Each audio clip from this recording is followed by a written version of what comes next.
The first reports reached the outer listening stations as broken telemetry and frightened automated warnings. Signals repeating the same impossible math that no one at Earth Defense Command wanted to believe, because the numbers said humanity was outnumbered 1,000 to 1 and still advancing without hesitation. And Admiral John Carter stood in the quiet command pit staring at the projected star map, while officers half his age waited for him to deny reality. But he did not, because he had. Known this day would come ever since the Galactic Union first sent its polite demands wrapped in quiet threats. And you remember how the Union delegates had smiled when they counted ships, worlds, and populations, telling humanity that resistance would be symbolic at best. And now the Zari Coalition fleet moved like a living shadow across the stars, a combined force of 14 species, each convinced that numbers alone decided wars, each carrying centuries of doctrine that said mass always, crushed will. And on the other side of the void, Earth defense line was thin, stretched, and quiet, with fewer ships than any historical textbook would call reasonable, yet those ships held position without panic, because the people aboard them understood something the Coalition never had, which was that humans did not measure battles the same way aliens did. And as the first Zari vanguard crossed into Sol Approach Corridor, their commanders broadcast a formal ultimatum declaring that Earth would be spared total annihilation if it surrendered command authority, industrial control, and population movement rights within 1 standard hour. And on Earth the message was played once and then shut off, not because it angered anyone, but because it was irrelevant. And Carter finally spoke in a calm voice that carried across the command deck as he ordered all human fleets to execute final readiness protocols, a phrase that meant nothing to the aliens listening in, but everything to the men and women who heard it. Because final readiness did not mean raising shields or loading missiles. It meant permission to stop pretending restraint mattered anymore. And far out in space, Captain Laura Bennett, aboard a carrier Resolute, watched her crew move with practiced ease as systems long hidden behind layers of authorization came online. Not experimental weapons, but old ones. Designs refined quietly after humanity learned that being underestimated was a form of camouflage. And Bennett remembered the first time an alien officer had laughed at human armor plating, calling it crude, not understanding that humans favor reliability over elegance, that their systems were built to keep fighting after taking damage others consider fatal. And now the Zari scouts closed distance, their sleek ships glittering with shield harmonics tuned for conventional engagements, unaware that the humans had no intention of fighting conventionally, and at the Coalition flagship Supreme. Commander Threx of the Coral Dominion observed the tactical display with detached confidence as advisors reported favorable ratios. Because 1,000 to 1 was not just advantage, it was certainty, and Threx spoke about how quickly the human resistance would break once their first line collapsed, how survivors would beg for terms, how history would remember this as a brief correction of an upstart species. And then the first human response arrived, not as words but as silence, because every human ship went dark at once, vanishing from active scans, and Coalition officers laughed at first, assuming power failure or fear, until their own sensors began to return conflicting data, gravity ripples without mass signatures, energy spikes without emissions, and Threx ordered tighter formation, still confident, still assuming control, not realizing that the humans had shifted the battlefield from space into time and perception, because human doctrine had always accepted that being. Outnumbered meant you could not fight every enemy. You had to make sure the enemy could not fight you properly, and deep within the human formation systems called echo drives synchronized, creating overlapping distortions that bent targeting solutions just enough to be useless. And when the first shots were fired by the Coalition, they struck nothing, wasting energy and revealing positions. And that was when the human fleet returned to visibility, not everywhere at once, but in carefully chosen places, appearing inside the Coalition's own formation like knives sliding between ribs. And Bennett gave the order to fire, and human weapons did not roar or flash dramatically. They simply worked, punching through shields calibrated for strength instead of precision, disabling engines instead of obliterating hulls, because humans had learned that panic spread faster through a fleet than debris. And across the battlespace Coalition ships began drifting, colliding, broadcasting frantic status. Calls as command structures dissolved under stress they had never trained for, and Threx felt the first true flicker of doubt as reports contradicted doctrine, because nothing in Coalition war games accounted for an enemy that refused to match force with force, that treated 1,000 hostile ships not as a wall, but as a resource to be turned against itself. And Carter watched the unfolding battle with grim focus, knowing this was only the opening movement, knowing the real shock had not landed. Yet, because humanity had learned long ago that survival was not about winning the first exchange, it was about ending the fight before the enemy understood what was happening. And as the coalition scrambled to reassert control, human signals finally broadcast across open channels. Not threats, not boasts, but a simple statement transmitted in every known trade language that said this battle will last minutes. Surrender now and live. Continue and learn why we were underestimated. And for the first time in its long history, the Galactic Coalition hesitated, surrounded by an enemy it outnumbered beyond reason yet could not touch, as the clock on Carter's display counted down not to humanity's defeat, but to the moment the galaxy would realize that numbers had never been a deciding factor at all. As the countdown reached 0, the Coalition did not surrender, and that decision sealed the rhythm of the next few minutes, because the moment hesitation hardened into resolve. Admiral Carter authorized phase, cascade execution across all human task groups. And across space engines that had been idling at fractional output surged into controlled overloads that human crews had trained for in simulators most aliens would have labeled suicidal. And the human ships did not charge forward as a mass, but broke apart into hundreds of independent action cells, each operating with mission authority rather than centralized command, a structure born from humanity's long history of fighting, while communications failed. And Supreme Commander Threx watched in growing disbelief as his attempts to issue fleet-wide corrections dissolved into overlapping delays. Because every time his signal reached one wing of his fleet, the situation there had already changed. And alien captains accustomed to rigid hierarchy waited for orders that never arrived in time, while human captains acted the instant they saw opportunity. And in one sector, human destroyers slipped past 3 coalition cruisers not by speed, but by predicting their maneuver logic, placing itself exactly where alien doctrine said no hostile ship would ever go, and fired a single kinetic burst that shattered a cruiser's sensor spine, blinding an entire formation. And in another sector, Laura Bennett ordered her carrier group to deploy drones that were not weapons at all, but decoys broadcasting false command signatures, drawing coalition fire away from real assets, and every wasted shot amplified human advantage, because the humans had accepted long before the battle that their ships were expendable, but their objectives were not. And as the first coalition capital ship detonated not from a massive strike, but from cascading internal failures triggered by precision damage, panic finally rippled through alien crews who had never trained for loss on this scale, and Threx demanded answers from his analysts who could only report that human targeting patterns were adapting faster than coalition countermeasures could recalibrate, because the humans were not following a fixed plan. They were learning in real time, exploiting every reaction.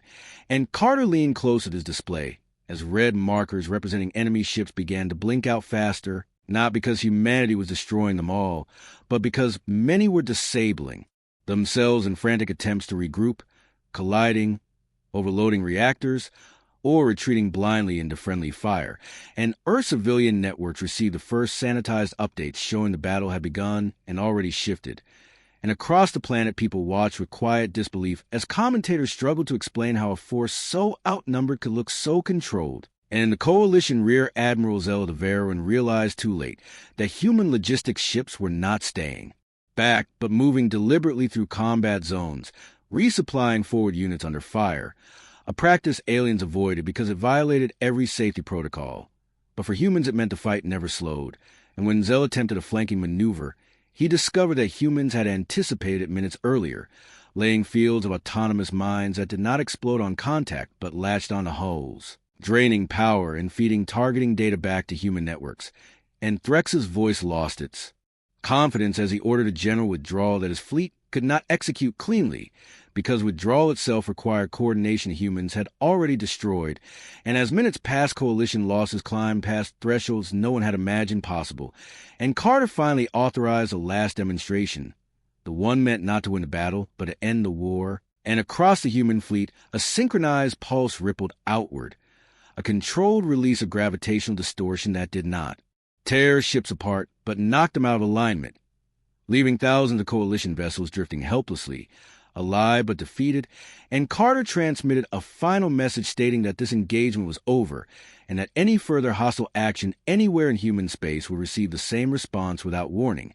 And in the stunned silence that followed, Threx understood with chilling clarity that the battle had indeed lasted minutes, and that in those minutes the galaxy's understanding of humanity had been rewritten forever. In the aftermath of the sudden stillness that followed the human pulse, the battlefield looked less like a victory scene and more like a lesson carved into space, with thousands of coalition ships drifting powerless yet intact, their crews alive and staring at systems that refused to respond. And Admiral Carter did not allow celebration because this moment mattered more than any explosion. And he ordered medical channels open and surrender protocols broadcast again, because the point had never been extermination. It had been understanding, and across the disabled coalition fleet responses began to arrive in fractured patterns, some captains agreeing instantly, others arguing, some demanding proof that humans would honor their word. And Carter answered all of them with the same calm statement that humans did not need to lie anymore. And aboard the coalition flagship, Supreme Commander Threx sat in silence as his staff waited for orders he knew were meaningless now, because authority based on numbers had failed and authority based on fear had evaporated. And when he finally spoke, it was not to issue commands, but to ask how long the human fleet could maintain its current posture. And the answer shattered him, because the analysts admitted the humans were operating well below maximum capacity, that the battle had been deliberately constrained, and this realization spread through coalition leadership like poison, because it meant the 1,000-to-1 advantage had not even forced humanity to try. And as human boarding teams began controlled entry into selected coalition ships, they moved without hostility, disarming systems, assisting injured aliens, and recording data, and many alien crews watched in stunned confusion as their supposed enemies behaved with discipline and restraint rather than triumph. And Captain Laura Bennett personally oversaw the transfer of wounded Veruan sailors to her carrier's medical bays, knowing that what those sailors said when they returned home would shape the next generation of decisions. And back on Earth, the first unfiltered footage reached civilian networks, showing human ships calmly maneuvering among disabled alien vessels, not as conquerors, but as professionals finishing a task.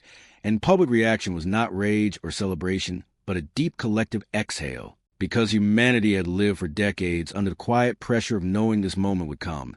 And now it had passed, and in the coalition core worlds, emergency councils convened as leaders struggled to explain how an operation designed as a demonstration of overwhelming force had collapsed in minutes.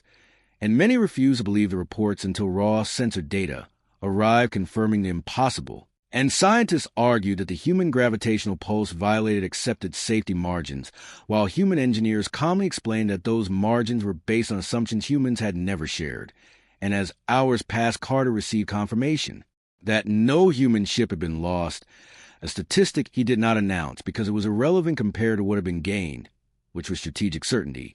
And when Supreme Commander Threx was finally brought aboard a human command ship under escort, he expected humiliation, but instead found himself treated as a counterpart, offered water, given medical scans, and invited to speak. And when he asked why humanity had not destroyed the coalition fleet when it had the chance, Carter answered simply that humans fought to end threats, not to prove dominance, and that destroying helpless ships would only teach the wrong lesson.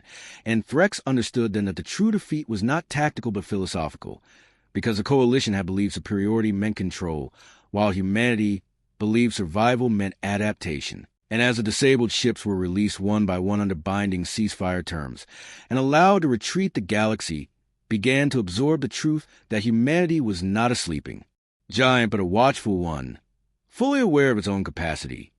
In that quiet realization, the seeds of new balance were planted, one built not on fear of numbers, but on respect for capability.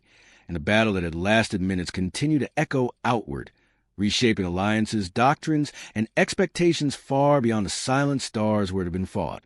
The political shockwave moved faster than any fleet, as retreating coalition ships carried stories no censor could fully contain.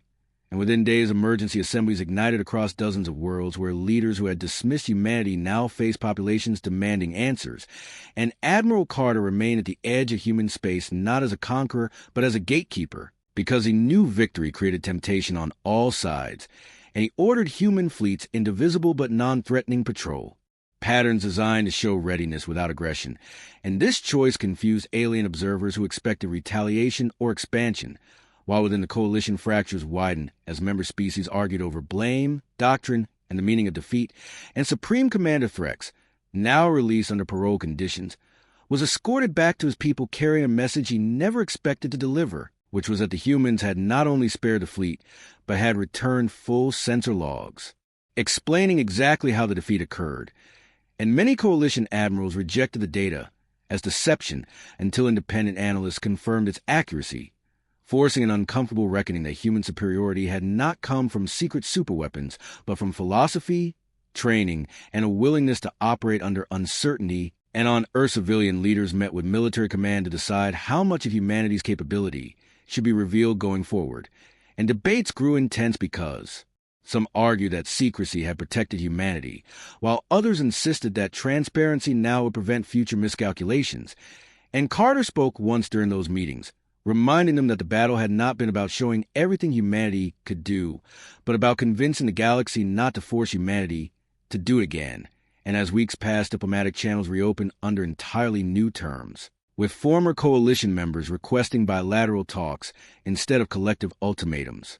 And human ambassadors approached these talks with patience, understanding that fear could harden into hostility if mishandled, and Captain Laura Bennett was promoted and reassigned not to a frontline role, but a training command, where she began rewriting fleet doctrine based on lessons learned, emphasizing autonomy, resilience, and ethical restraint. And across human space academies adjusted curricula to prepare future officers for conflicts that might never happen precisely because of what had already been demonstrated.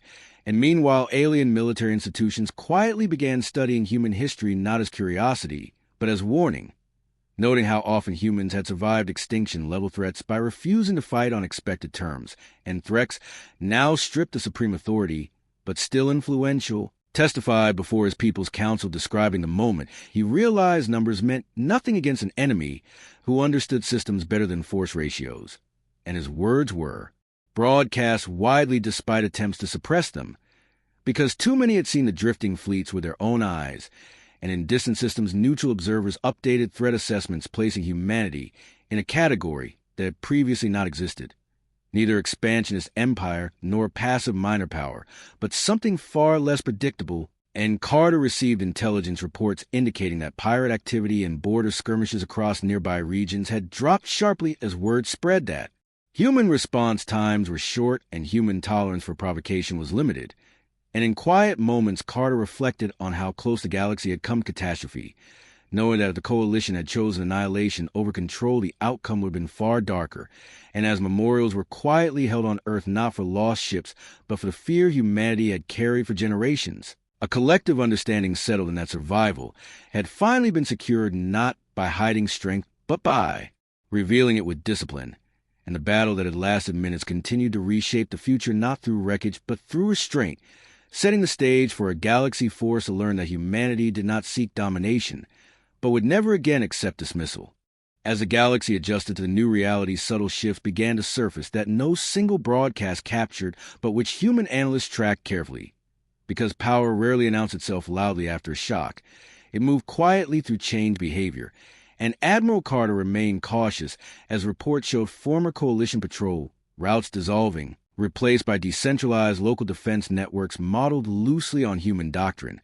And this imitation did not concern him as much as the underlying acceptance it represented, because species that once believed only in mass now accepted that adaptability mattered, and on Earth funding priorities shifted from emergency militarization toward long-term resilience projects, hardened infrastructure, distributed manufacturing, and civil defense systems designed not for war, but for continuity. And Captain Laura Bennett watched new cadets struggle, at first with the expectation of independent decision-making, knowing that comfort with uncertainty was not natural but learned. And she insisted on exercises where communications were deliberately cut and rules removed, forcing future officers to think rather than wait. And meanwhile, diplomatic envoys reported that negotiations felt different now, less performative and more precise, because alien representatives no longer assumed humans would fold under pressure. And in one closed session, a senior envoy from the Reth Collective admitted openly that their species had planned to aligned with the coalition only because they believed humanity would lose quickly, a confession that would have once caused outrage, but now simply confirmed what humans had always known. And Carter authorized the release of limited technical briefings to allied systems, not revealing secrets, but explaining principles, reinforcing that human strength came from integration rather than any single breakthrough. And this transparency disarmed some critics, while unsettling others who realized how far behind they were in mindset rather than machinery. And Supreme Commander Threx, now living under constant scrutiny, began writing an analysis of defeat intended not as apology, but as warning. And though many in his culture resisted it, younger officers circulated drafts privately, drawn to its brutal honesty. And across trade lanes, insurance rates dropped as risk models updated, merchants betting that a galaxy cautious of provoking humanity would also be more cautious overall, and yet not. All reactions were stabilizing, because on the fringes extremist factions interpreted the battle as proof that only overwhelming preemptive force could defeat humans, and intelligence flagged early signs of clandestine coordination among isolated groups who rejected coalition authority entirely. And Carter took these reports seriously, not because they posed immediate threat, but because history had taught humans that desperation bred innovation, and so human intelligence quietly expanded its reach, not aggressively but persistently, embedding observers and building early warning systems designed to detect intent rather than movement. And in civilian life on Earth, a strange calm settled as people returned to routines that now felt more secure, parents explaining to children not that humanity had won a battle, but that it had learned when to stop one. And artists and commentators struggled to frame the moment because it lacked the clean triumph of conquest. And in one quiet address, Carter summarized the era bluntly, stating that the most dangerous time after victory was when others decided what that victory meant for you. And as months passed without incident, the lesson of the minutes-long battle deepened, not as a myth of invincibility, but as a shared understanding across the stars that humanity's true advantage was not how fast it could destroy an enemy, but how completely it could change the rules before the enemy realized the game was being played at all. The quiet did not mean peace so much as recalibration, and as the galaxy adjusted its expectations, humanity adjusted its posture, not withdrawing inward but extending awareness outward. And Admiral Carter approved the formation of joint observation missions with willing systems, pairing human officers with alien counterparts to build shared procedures that emphasize crisis prevention over reaction. And this cooperation unsettled hardliners on all sides because it reduced the space for misinterpretation, and Captain Laura Bennett oversaw the first of these mixed crews during simulated disaster responses, where success depended not on command authority, but on mutual trust. And many alien participants struggled at first with the absence of rigid hierarchy, only to discover that decisions made closer to the problem resolved faster. And these lessons filtered back into their own institutions despite resistance from traditionalists, and intelligence continued to monitor the extremist fragments that rejected this new order, noting that their rhetoric framed humanity as an existential anomaly rather than an opponent, a mindset that concerned analysts because it encouraged reckless escalation. And Carter convened a limited council of human strategists to examine worst-case futures, not predicting war, but preparing for surprise. And they concluded that humanity's greatest vulnerability was complacency born of reputation. And so drills intensified quietly, focusing not on the last battle, but on scenarios where enemies refused to fight openly. And in parallel, diplomatic envoys encountered a new tone in negotiations, one where alien representatives asked fewer demands and more questions, seeking to understand how humans balance restraint with readiness. And one elder negotiator from the Talos Union remarked privately that humanity felt less like an empire and more like a force of nature, predictable in its reactions yet impossible to coerce. And on Earth, public discourse matured past celebration into introspection, with educators emphasizing that survival had come from collective effort rather than singular heroes. And Supreme Commander Threx published his analysis in full despite pressure to soften its conclusions. And while older leaders dismissed it, the younger generation debated it fiercely, many concluding that their future security depended on learning from humanity rather than opposing it. And trade expanded along newly stabilized corridors as confidence returned, and human logistics doctrine influenced civilian shipping standards, improving redundancy and safety across sectors. And Carter watched these developments with guarded optimism, aware that stability often masks slow-building tension elsewhere, and when intelligence flagged a distant system conducting large-scale weapons testing under extreme secrecy, Carter did not react publicly, instead dispatching observers and reinforcing readiness along key routes. Because the lesson of the minutes-long battle was not that humanity could not be challenged, but that challenges emerged fastest where fear met pride. And as another year passed without open conflict, the galaxy began to accept a new constant, that humanity was present, alert, and unwilling to be forced. And this acceptance reshaped decisions at every level, from grand strategy to individual captains choosing caution over bravado, proving that the battle that had lasted minutes continued to influence choices long after the echoes of its weapons had faded. The first true test of that reshaped mindset came not as an invasion, but as a crisis no one had planned for, when a border system far from human space suffered a cascading stellar infrastructure failure that threatened to wipe out 3 inhabited worlds. And for a moment the galaxy froze, waiting to see who would act, because the system lay outside any formal alliance, and past doctrine would have dictated lengthy jurisdictional debate.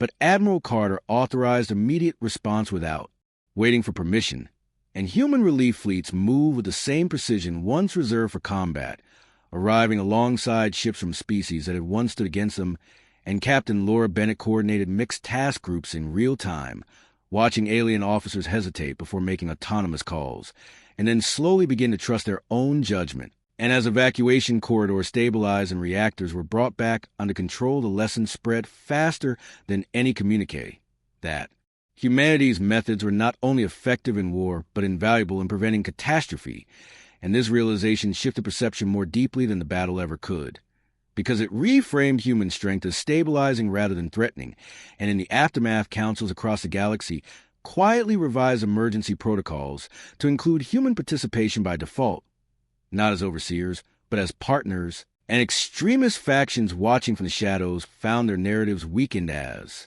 population saw cooperation produce survival, and intelligence reports showed recruitment drying up as fear lost its grip, and Carter used the momentum carefully, proposing a voluntary framework for rapid response that emphasized shared standards rather than command. And while some leaders resisted, enough agreed to create a network that made unilateral aggression harder to hide, and Supreme Commander Threx, now an elder statesman of sorts, spoke publicly for the first time since his defeat, stating that the moment humanity won the battle was not when the coalition fleet was disabled, but when humans chose what to do afterward.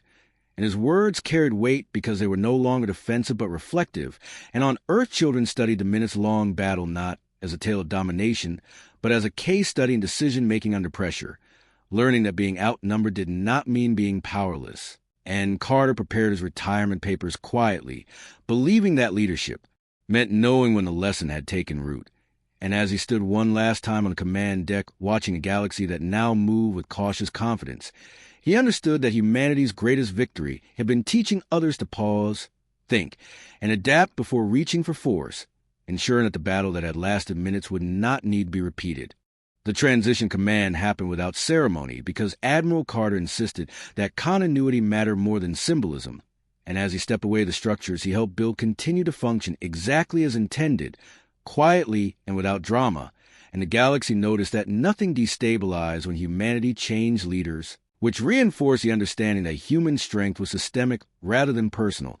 And Captain Laura Bennett, now a senior architect of joint operations, observed from afar as response networks activated smoothly during minor incidents, each one resolved faster than the last, proving that the philosophy born in those decisive minutes had become habit. And Supreme Commander Threx spent his remaining years lecturing young officers not about defeat, but about humility, reminding them that the most dangerous assumption any civilization could make was that the next war would resemble the last. And over time, even the phrase 1,000 to 1 lost its power as a measure of certainty, replaced by discussions of adaptability, initiative, and resilience. And human intelligence noted with satisfaction that weapons development across the region slowed as investment shifted towards safeguards and redundancies, because survival was now seen as cooperative rather than competitive. And on Earth, the memory of the battle sailed into history not as legend but as reference, a moment cited when explaining why humanity avoided ultimatums and rejected displays of excess force. And when asked years later what ended the age of galactic coercion, historians did not point to a superweapon or a shattered world, but to a few quiet minutes where assumptions collapsed under their own weight. And the final assessment entered into human archives stated simply that humanity had been outnumbered. The battle had lasted minutes, and the consequences had lasted generations, closing a chapter in which the galaxy learned that provoking humanity did not lead to glorious war, but to swift clarity and an enduring peace built on the understanding that some strengths were best demonstrated once and never tested again.